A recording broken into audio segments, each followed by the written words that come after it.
I'm here at Ohiradai Station here in Hakone. So let's go.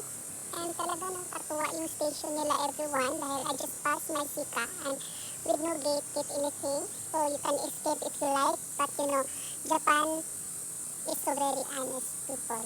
So yeah, it's here in Hakone. It takes 2 to 3 hours from Tokyo. Yeah, this is my race. So let's go and let's have enjoy our summer vacations. So, look at that.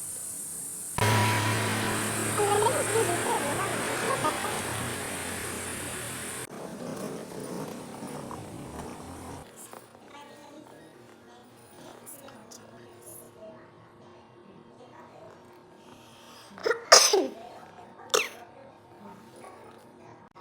So, nandito na kami sa Hakone.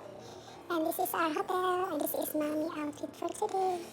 Murag ako ragi pinaka-sexy diri I have, no? Murag ako ragi.